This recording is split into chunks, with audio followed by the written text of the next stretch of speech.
bright.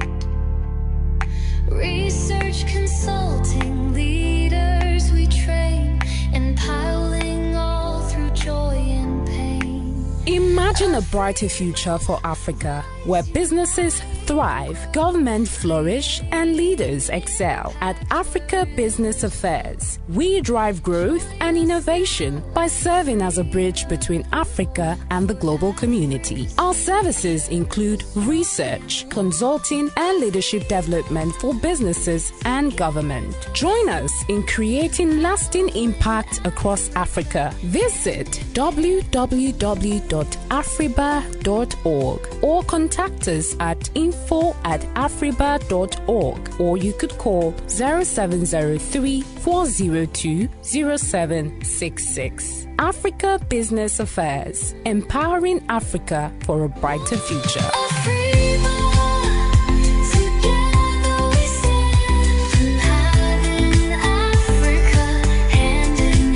The hospitality industry and society. This is a THIS series. Just as every state has carved a revenue-generating niche for themselves, Owerri, the capital of Imo State, situated in the eastern part of Nigeria, has earned its title as the hospitality entertainment hub of Nigeria. With a plethora of hotels, restaurants, bars, and nightclubs, the city no doubt lives up to its promise of showing visitors what premium enjoyment feels and tastes like.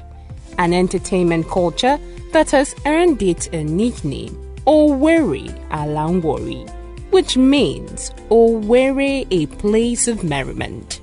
Though lacking in large-scale industries like you would find in Aba, Onitsha, or Enugu, the city's economy thrives on vibrant hospitality and entertainment sectors that significantly contributes to the state's economy. The genuine warmth and hospitality of the Owerri people towards visitors from all walks of life has equally attracted both investors and tourists who look forward to either having a relaxing time or establishing a business that caters to the hospitality lifestyle of the state.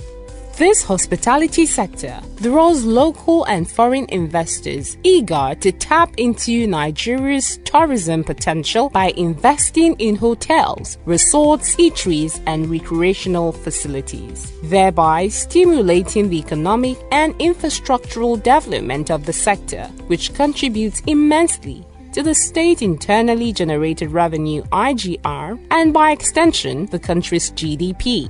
However, this might just be looking at this industry from the aesthetic perspective. What if we approach this sector from the investor's point of view, the societal and economic benefits? What if they have questions begging for answers? To answer the what ifs, African Business Affairs took the liberty of launching the THIS, the Hospitality Industry and Society Series, an informative and educative series that will focus solely on the hospitality sector in Imo State. This series will be highlighting different angles of the sector, from the local investors' point of view to the customers who patronize this sector, without leaving out the societal involvement. More importantly, Africa Business Affairs, being an organization that shows great dedication to driving growth and innovation across Africa, will dig deeper to see how this industry benefits the society for which it was set up, and of course, how the society in turn supports it to achieve its goals. This episode of the Hospitality and the Society series will feature interviews from some investors in this sector here in Imo State. They will be taking us on their journey, experiences, challenges, and successes that they recorded in the hospitality sector. Segmenting our questions into comprehensive bits, we inquired about what birthed the desire to invest in the hospitality sector in the state, if a feasibility study was conducted, and most importantly, what their view is on the saturability of the sector in Imo State.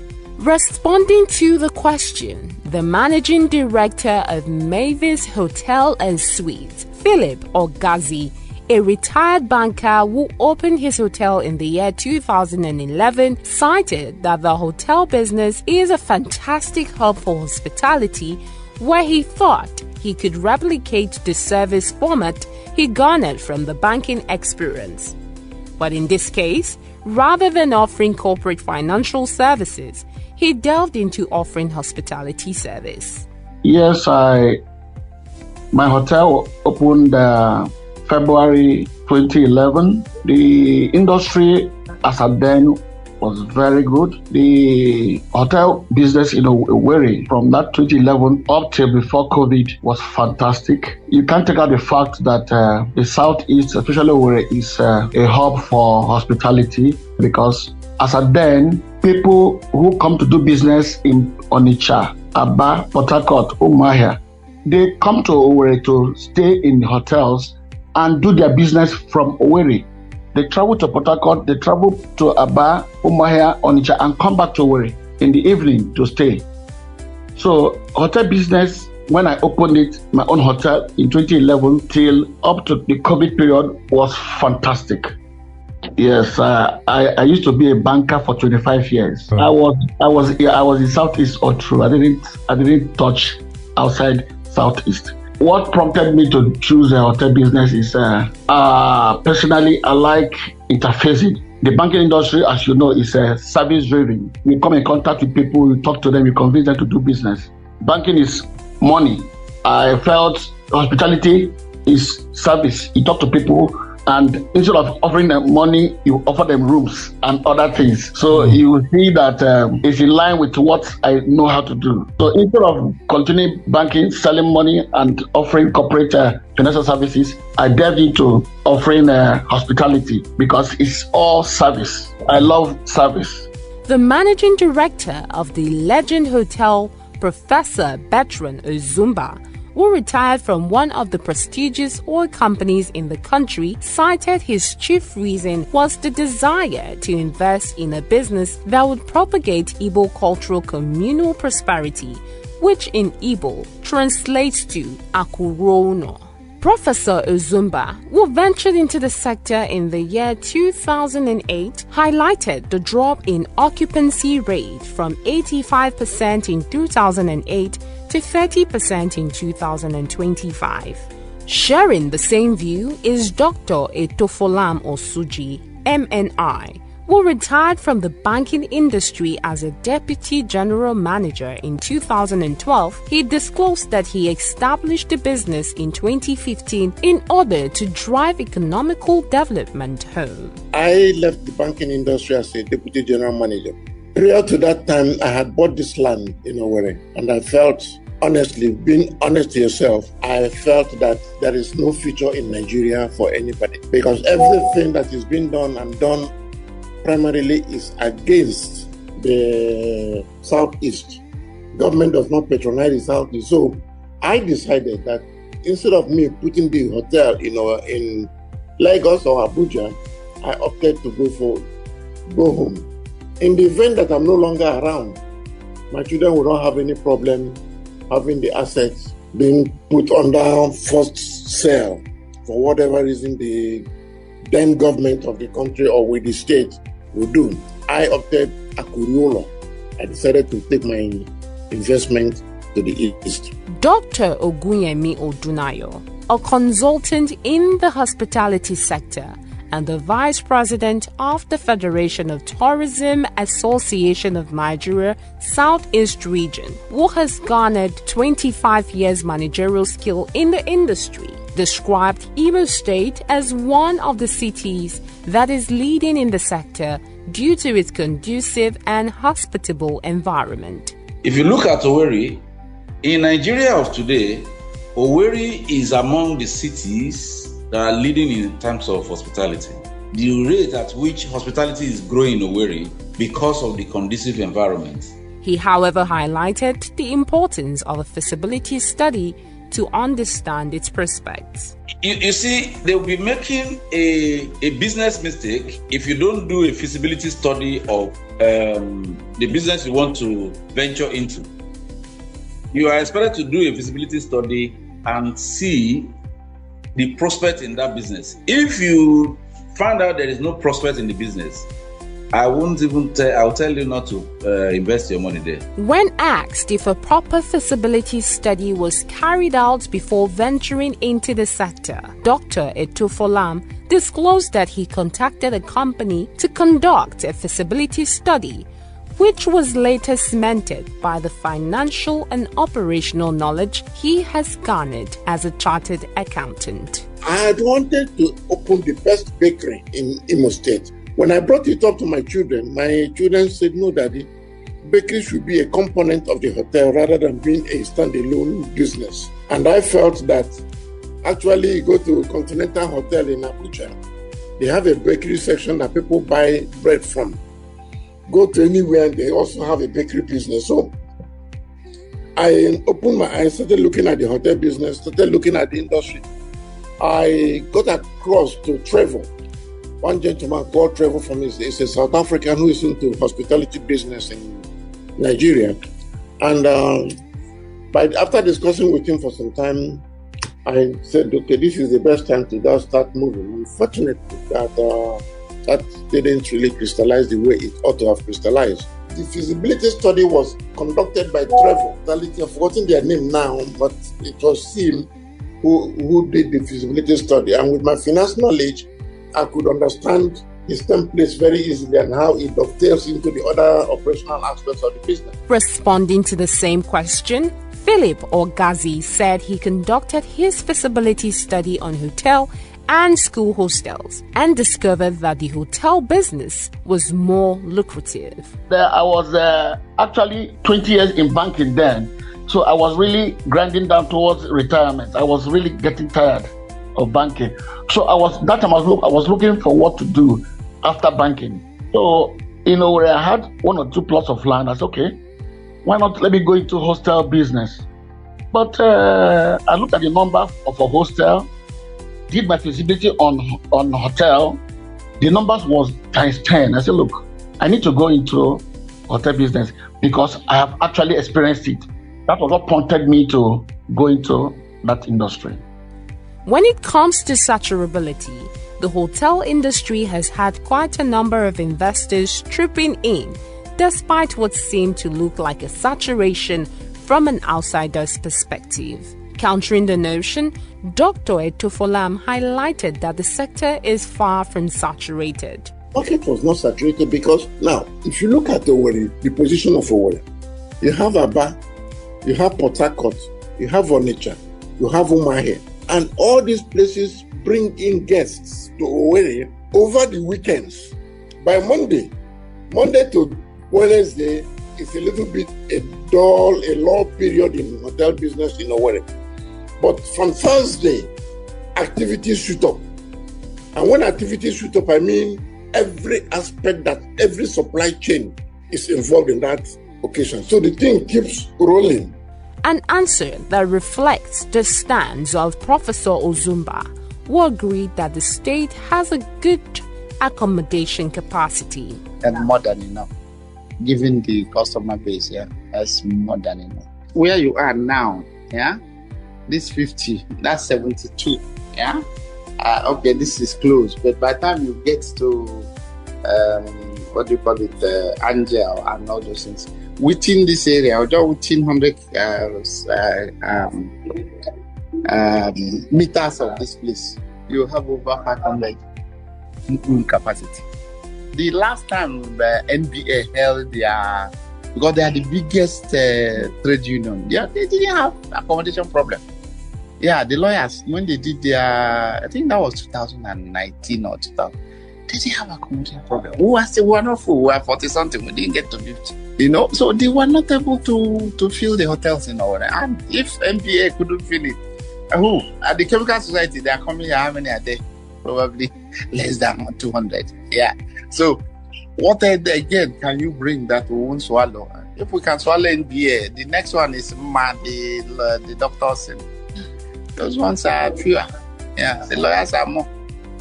However, another investor, Philip Ogazi, the MD of Mervis Hotel and Suite, who joined the industry in 2011, completely disagreed with the saturability scale. Believe you me, and take it from me, Owerri doesn't have enough hotels. Owerri doesn't have enough hotels. How many hotels in Owerri that can lodge 500 guests? How many hotels? You can hardly see one hotel lodging 500 people. The last time MBA held conference in Owerri, MBA had to shut down before the 7 days they planned because lawyers were sleeping on the road. Go and verify. When MBA conference was held in Owerri the first time, lawyers left what they came to do and were doing business of getting accommodation and selling to their colleagues at higher prices.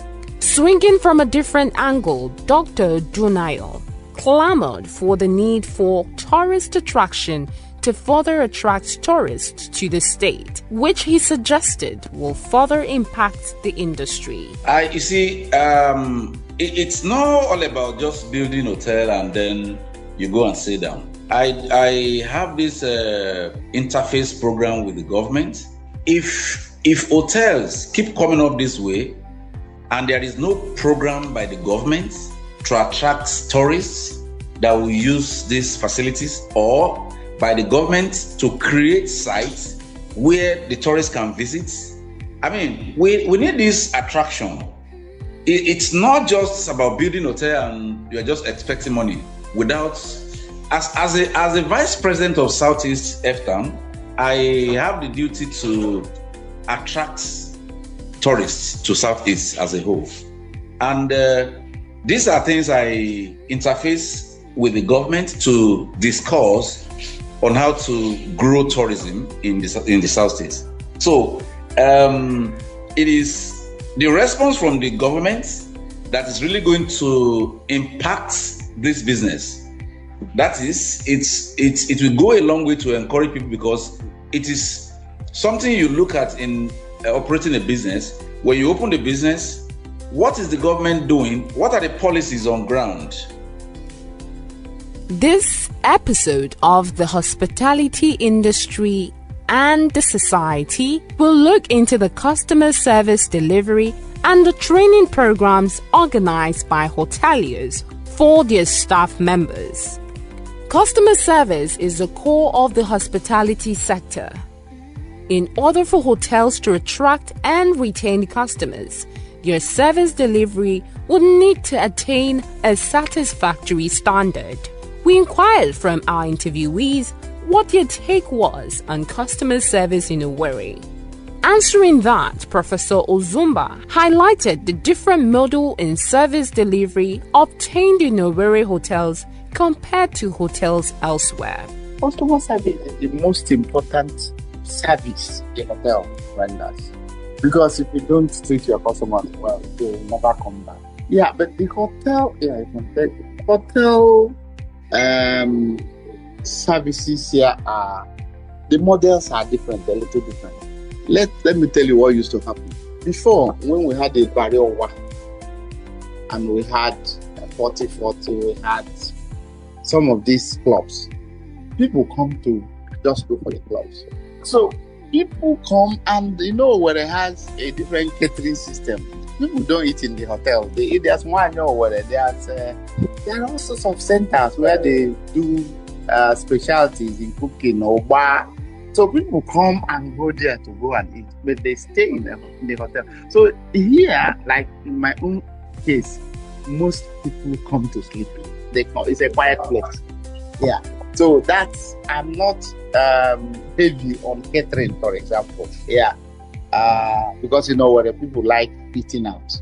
That's a possibility. So, but for other services, we have a customer care supervisor, so that if something goes wrong, they have to ask the person what has happened. Your room is not working, we have to change the room. All sorts of things to make sure you're comfortable as much as we can provide. Because customer service is a very broad thing. Yeah, service you give at reception, how long it takes you to check in, how long it takes you to check out.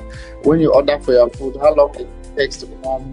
If you complain of anything in the room, how long does it take to be repaired?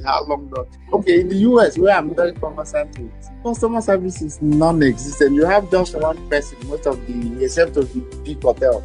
The other ones, you just have one student who comes in, you pay with your, you go, your towels are all in your room, your tissues are all in your room. Then they ask you, do you want it to be cleaned once a day or twice a day and so on? And you say, you fill the forms and we haven't gotten to that level. Yeah, we are still a day-to-day type of thing. Every morning you clean the rooms, you make the beds and you go. So you don't, if you try to put 2 tissues in your, they will all be stolen.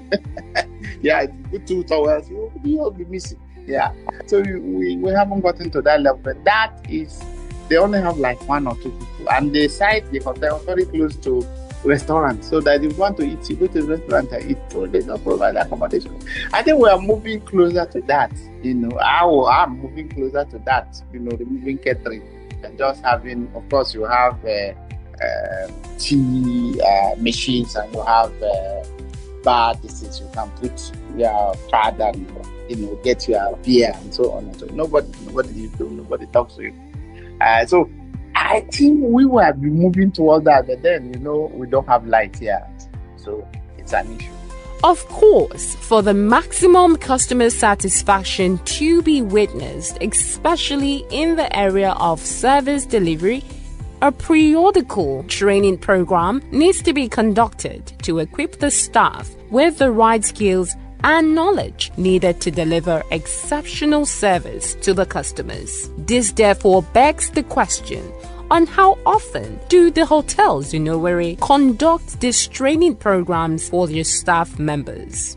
Professor Uzumba stressed that he does his best to train his staff despite the high cost of training programs. We have one person, one of the supervisors, is his job to train the staff, those from the staff, or then the bar people, then the cleaners, what do you call it, the housekeepers. So because the training, when you retain staff, training becomes a little less. We used to bring in external people to train us, but the economy doesn't sort of support it any longer.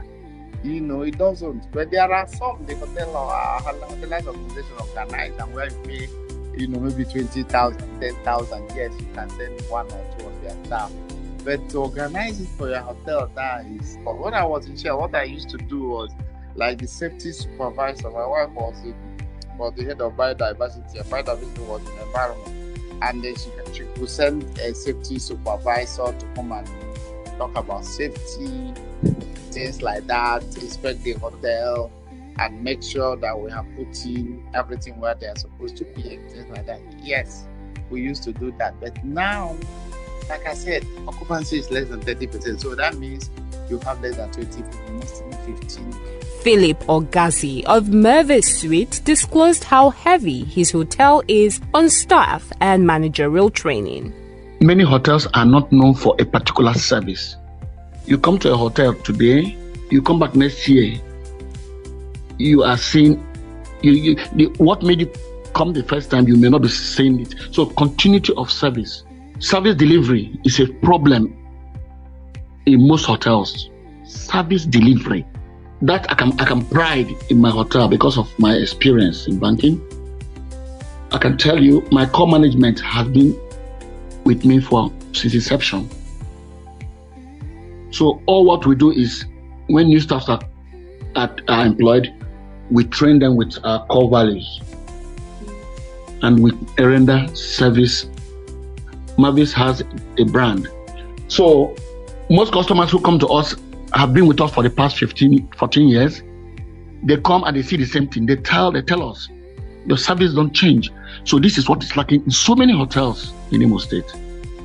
Yes, they may have aesthetics, but continuous having core service is a problem. The ownership of the hotels are not people who are in the industry. So it could be a businessman in Onitsha. It could be a cement dealer in Lagos, but he has plugged in money there. If you tell him we need to train, it sounds like Greek to him. He doesn't understand. All they know is employ a manager, give him target, and hold the manager. So you see in a hotel, in 5 years, they have 5 managers. So the few hotels that have experienced people, they do it. They train. They call in trainers. They are trainers in Owerri. Some are managers of hotels here. So they do most times send their papers for you to allow them train people. But consistency, all these hotels, they don't. They see it as an unnecessary cost.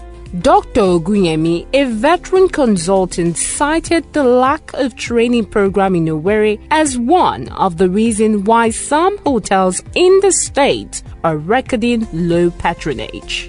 The customer service experience here in Owerri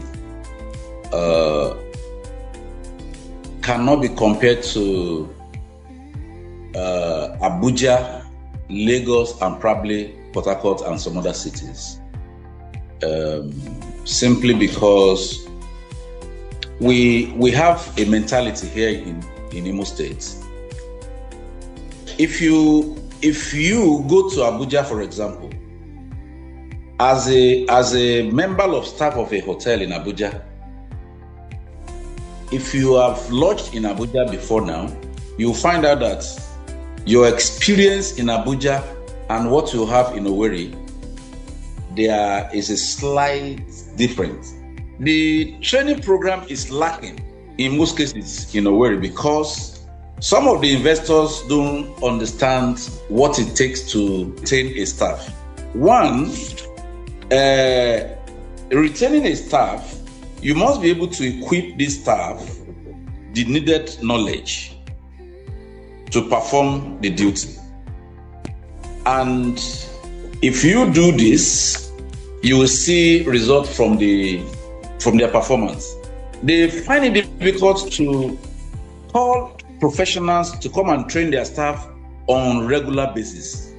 Take, for instance, a hotel that is operating and you only train staff twice in a year. You can't get the results. You can't get the required results. And it will impact on the business. You know, there is this need for training and retraining. I mean, it is training and retraining is part of the business, and you cannot do without it. So these are some of the things lacking and bringing down the quality of service in Owerri. So, like in Owerri too, a whole lot of investors, they're actually exploiting the staff by not paying them well. Let me tell you, there shouldn't be any hotel operating that should not pay what we call service charge. After the salary, service charge is expected to be paid. And there is this need for the association to look at what are you paying the staff in Owerri. You have a lot of hotels in Owerri that are not paying up to the minimum wage. How do you expect them to survive with this? This is making the staff to migrate to other cities where they can earn better salary. So these are some of the factors affecting job satisfaction and customer satisfaction. When we asked if there is an association that comes together to organize these training programs for their staff members, Dr. Ogunyemi stated that the associations seem inactive, as owners of these hotels rather send their managers to represent them during the Hotel Owners Association's meeting. There is an association of hoteliers here in Imo State, and the association is not mandatory, but voluntary. The association has its own role to play by ensuring some of these things are itemized. But you see, the investors don't attend the meetings. Instead, they send their manager to represent them. And when manager represent them and give them a feedback, they do the one they want to do and not according to the agreement in the association. So which means that the association is not very effective, because there should be another committee from that association that will monitor the standard. If the association can set up a standard that this is what is expected from every hotel operating in Imo State, then there should be a committee in charge of monitoring and ensuring that this standard is followed. But that is not in place.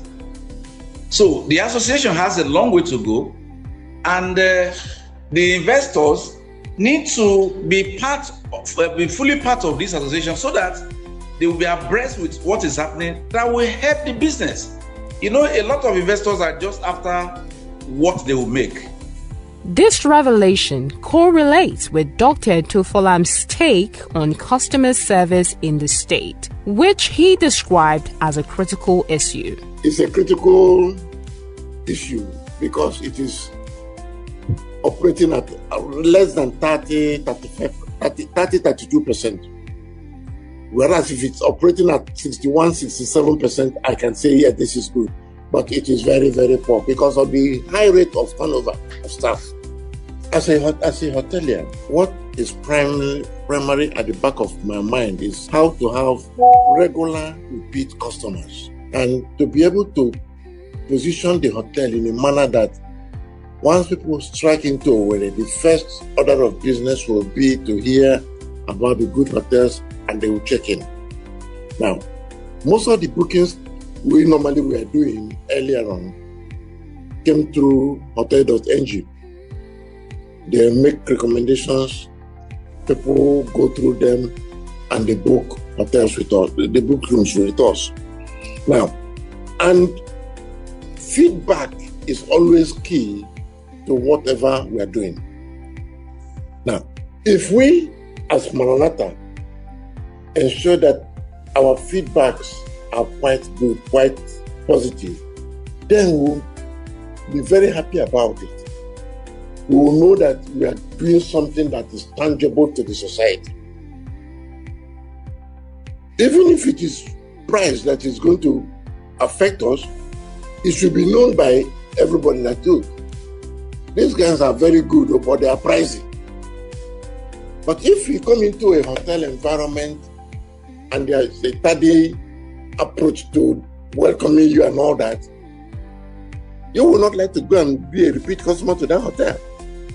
Now, in Maranatha, we put the front office on 360-degree angle for video from a CCTV to make sure that what they're saying to the customer reflects the value system we've taught them.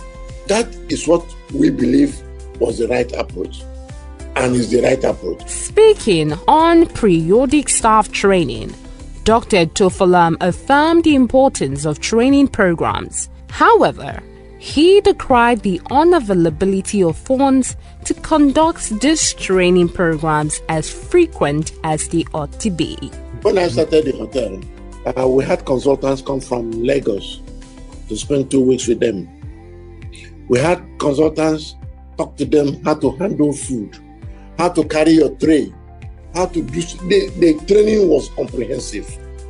Now, if the revenue is not improving to the point of accommodating training facilities, you do that on an individual departmental basis. Like I know that we do training for kitchen staff, we do training for restaurant employees, we do training for front office, and then housekeeping. How do you make a bed? How do you clean a room? What do you normally do when you get into a room? We at Afriba offer the following services: research, consulting, and leadership development for businesses and government. Join us in creating lasting impact across Africa. Visit www.afriba.org or contact us at info@afriba.org, or you could call 0703 402 0766. Africa Business Affairs, empowering Africa for a brighter future. Join us now.